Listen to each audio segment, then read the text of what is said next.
Hi there. This is your coach, Faisal Insan. I'm here in this beautiful morning, in this beautiful forest around me, if you look around. And I'm going to be a little bit careful so I don't make this into one of those funny clips where I fall and you laugh, but that's okay if that happens. So I have a question for you this morning. Are you really unique and extraordinary? Well, I mean, as we've all been kind of on the surface told, you are extraordinary, you're unique. But then we've all been told that you're average, you're just whatever. And so what is really true? We're usually told by our parents or our mom or somebody close to us, you are unique, you're extraordinary, you're the best. Make sure you remember that. Or I tell you guys sometimes. But then we go out in the world, we start working, and then we get crapped on by our boss, by anybody we meet. You're a piece of this, you're a piece of that, you're average, you're nothing. So then, let's settle this once and for all. Are we really unique? Are we really extraordinary? Or more accurately for you, are you really unique or extraordinary? So let's follow this. We'll follow this from a big picture perspective. We'll have a conversation around this. And then we'll come down to you. Because without that bigger picture, things won't make any sense anyway. So think about where we live. Think about the cosmos. We live in a tiny little galaxy, on a tiny blue dot that's a part of a huge, incomprehensible universe, and cosmos more accurately, because we're learning more and more that there's a big possibility that there might be multiverse. So maybe not even this universe. And how old is, let's say for the sake of this conversation, there is just this universe. And maybe there are multiverses. Multiple universes existing right now at the same time. But just this universe, as far as we can tell, it's about 14 billion years old. Well, not a big deal.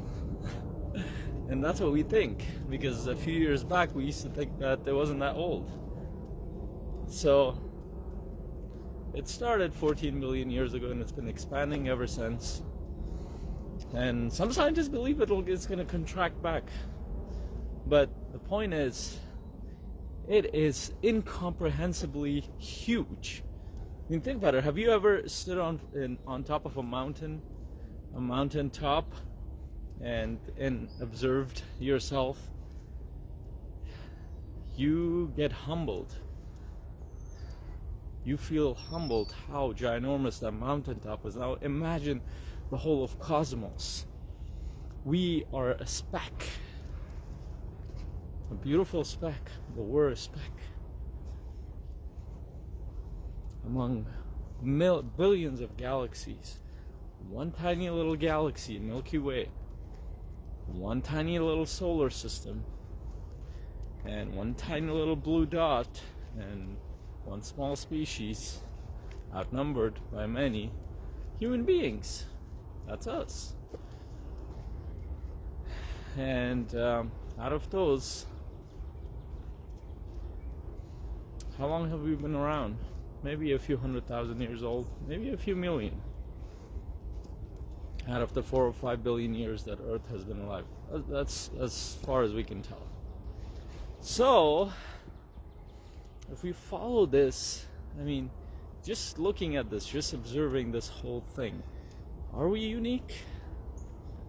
Well, as far as we can tell, there are no other blue dots around that we can observe yet. I'm sure there are other ones around, because the probability that might be huge.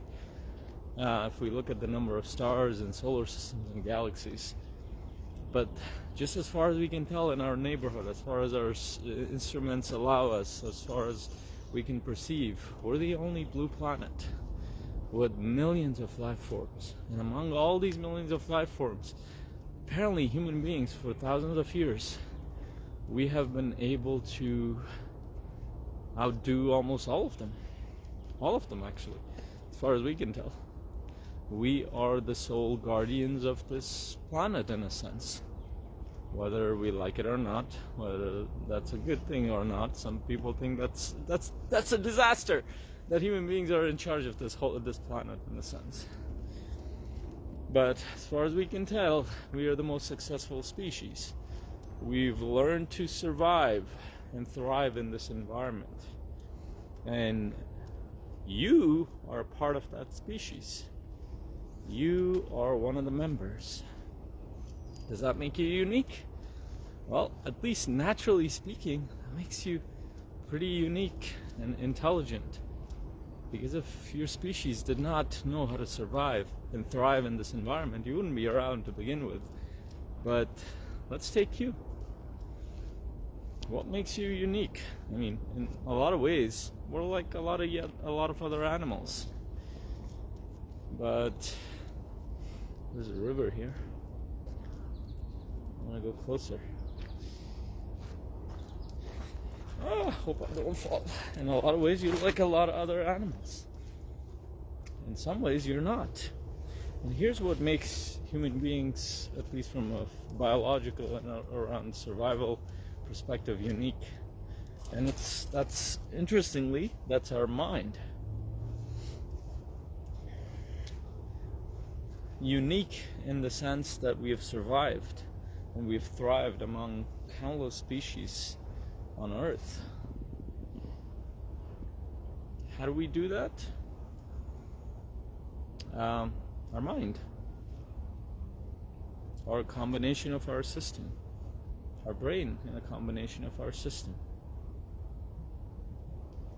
This contraption that we have allows us to think differently. But more accurately, is this connected to all the other members, because we're a social species that has allowed us to survive and thrive. So then there's you. You're born here at some point after hundreds of thousands of years of very successful species on Earth, being able to be where we are, and you find yourself among your family, and you go about, we're already actually pretty successful. Even if you live in the worst parts of the world, in terms of social, environmental conditions, living conditions, you're still a member of that powerful species. And so what's the problem? The problem is that you look around, you feel average. You're among so many successful members that have already achieved some amazing things. And you're like, I'm pretty average. And in that sense, maybe you are. But my question to you is, what are you capable of? What is your potential, and who are you really? And this is where things get really interesting. So when we're born in a family, as a child, our parents value us a lot, for most of us. And they do their best to give us a good life and to give us a good education.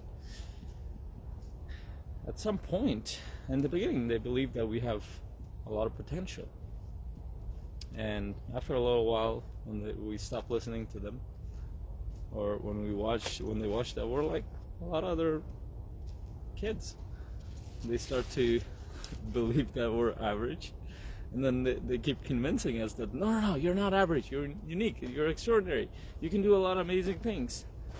And everything is about doing. And that's a common pattern in a lot of parts of the world, especially the Western world. It's about doing. If you can achieve this, or if you can do this, that makes you unique. But is uniqueness, is being extraordinary about doing? Maybe. I'll tell you, 6 years ago when I started on this journey, starting a new business, I didn't believe I could do a lot of things. I had an inkling that, oh, maybe I can start a business. Maybe I can create a life for myself and for my family. Maybe I can make a difference in the world. But on top, I was like, nah, who are you kidding? You're just an ordinary whatever guy. But I gave it a try because I heard clues. I heard thoughts from other thinkers, just like me, walking around. They're like, no, there's something about you.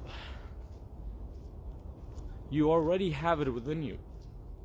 That never made sense to me. But I was like, okay, I'll give it a try. I've tried everything else. Let me give this a try. So as I began on my journey, I started to notice as I put myself out there, let's say just in the business world, I noticed I had abilities that I didn't know I did. I had ways of doing things. I had ways of thinking about things in creative ways that I didn't know existed. And that was crazy. I never believed it. And at some point, something switched. After a little while of doing this, I was like, oh, I am unique. I am different. But I'm also similar. And what makes me different is not necessarily the things that I do. It's just the way I am, who I am, at my core. And I'll take you back to you. Now you look around, everybody tells you, you're just like everybody else. And you look around, you observe yourself, we're like everybody else. Why is that? And I talked about the mind before. What makes us extraordinarily successful as a species is our mind. What makes us a type of species and a type of individual that can be incredibly destructive is also our mind. Some of the most important sages and philosophers have said that actually this is a phrase from Bhagavad Gita, one of the oldest human texts, that says the mind is the slayer of the real, or of the truth. The mind can lie. The mind can deceive us in a lot of ways. It can convince us that we're amazing. It can also convince us that we're a piece of crap at the same time. Now, what does that depend on? Well, the mind depends on the environment. The environment that you grew up in shapes you, shapes your personality in a lot of ways. Now, keep in mind that you came into this world with a personality, with a nature, with a type of being. And as you walked around and you started doing your unique things, in the beginning your parents and your loved ones enjoyed it. They even found it amusing. But after a little while, as you grew up, when you started to express that unique side, you were told, don't do that, that's not you. And don't do this, don't do that. You can't do that. That's not good for you. Stay away from that. I don't think you know what's good for you. I know what's best for you. I'm trying to do my best for you. And then we're going to create this amazing life for you. But you need to listen. You need to pay attention. I mean, sounds familiar, right? We've all been told exactly what to do, how to live, and what not to do from childhood. And then we get to the school portion of our life. We go to school. Those who are fortunate enough, because it's that double-edged sword. It also gives us abilities and skill sets and knowledge, or information at least, but it also teaches us to distrust ourselves, our nature. We're told by teachers, this is the right answer, this is the wrong answer, and the right answer, I know about it, the wrong answer will come from you. And anything that you think outside of that box is a problem. And you're like, okay, I'll go through a few years of that, and you go through it, and you come out, you survive, and you go to work, you start a couple of jobs, and I mean, we all run into positive people in our life. Obviously, that's the truth. But there are also the collective nature of our life can be very destructive to the human nature, in a sense. So we go to work and we're told by our boss, do this, do that, do the other. We try to do anything outside of that. No, that's not good. That's not going to serve the business. That's not going to serve us. You do what I tell you to do. I pay you to do that. So over time we learn that we're just a poor little me, and if I just keep doing those things, I'll be fine. But if I do anything outside of that, I'm rejected. I am told not to do that. I'm told that I'm average. Now, let's think about some people who didn't do that. Let's say some people who had some faith in themselves, who pushed the boundaries. Think of your role models. Think of the people that you admire. It could be musicians. It could be scientists. It could be technologists. Let's say Elon Musk. Let's say Einstein. Let's say somebody like Gandhi, Martin Luther King Jr. What makes them unique? Or whoever you connect with, maybe some of your favorite sports, some people in sports, and there are very few of them for some reason. And when you look around, when you see them, they're just like you. I mean, they look like you. They look similar to you. Maybe they're taller. Maybe they're shorter. Maybe they're odd looking. But they're like you. They have the same structure. They have the same mind. They have the same history. So what makes them unique and extraordinary? The only thing that probably makes them unique and extraordinary is that they took a chance with themselves. They paused and said, what if everybody else is wrong? And what if I can try this and something happens? What if I can connect with something here? And they take a chance. They say, okay, I'm going to learn this thing. Or I'm going to practice this thing long enough to master this art. Or I'm going to put myself out there, even though I'm scared to death. And they do that. And in the beginning, everybody makes fun of them. Just like you, if you came out and you showed your unique side. Then after a little while, they're like, oh, maybe there is something to that. And then years later, people begin to celebrate these people. Oh, wow. This Einstein, so unique. But if you follow his life, he had a pretty average life. What happened? Why did people start celebrating him? Every person that we think unique, follow their life, you'll find that they were ridiculed. They were told, don't do that, that's stupid, that's ridiculous, you're crazy. Who do you think you are? But then we start to worship them at some point. We start to say that, oh, these people are unique. Nobody's like them. Here's what I've learned in my practice as a coach. When you talk to human beings, and when they're in closed doors, and when they open up, when individuals open up, there are unique aspects of themselves that they haven't opened up to anybody.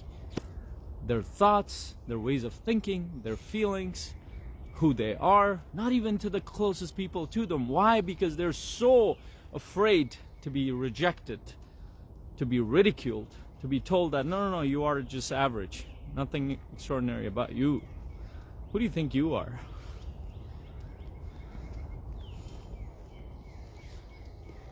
And none of this is about doing and achieving. And I always tell my clients, I haven't built businesses, I've built myself. I haven't built a life that I love in the sense, but I've built myself. The life that I have is an expression of that. You can do that same thing. You're extraordinary in your own way, but yet you're similar as me too. And it's so contradictory to our mind. So where do you begin? Well, I can give you some clues.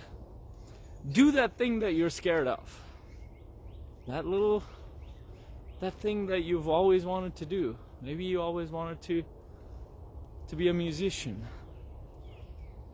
Go be around people you always wanted to do.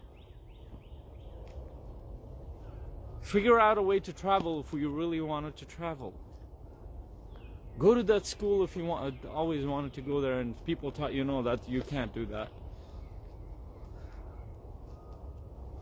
Whatever it is that's in your heart that's telling you to go towards it, but you're scared.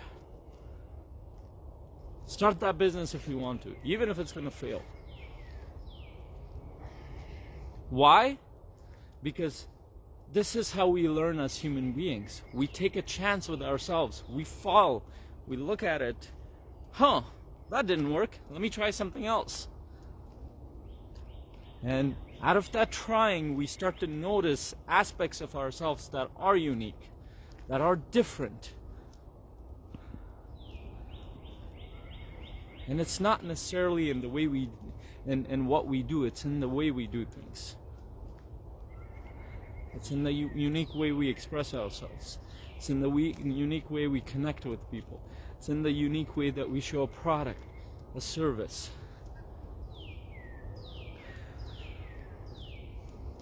And just remember, the bottom line of all of this, I know I went on a rant, is if you want to look at it from a realistic perspective, from a materialistic perspective, from a deeper perspective, from any aspect, you have a uniqueness about you very similar to a snowflake. The snow is very similar if you look at it, but if you go closer with a microscope, you will notice that the snowflakes are very unique. In fact, they have a unique pattern and structure. There's something about you that wants to express itself. And it's not going to do that but if you follow everything people told you to do. If you follow every rule in society, if you follow every rule that your parents set for you, or your teacher set for you, or the world set for you, what if you took a chance with yourself? What if you did what your heart asked you to do? There's a reason why it's asking. And that's what's going to express that unique self within you. And unless you take that chance, even though you're afraid, unless you act with courage, you're not going to connect with your uniqueness. You're going to continue to believe that you're that poor little ordinary me until you get to your grave and the regrets set in. And you look at your life. Why did I listen to all these people? Why didn't I express myself? Why are my poems sitting there in my diary, never published it?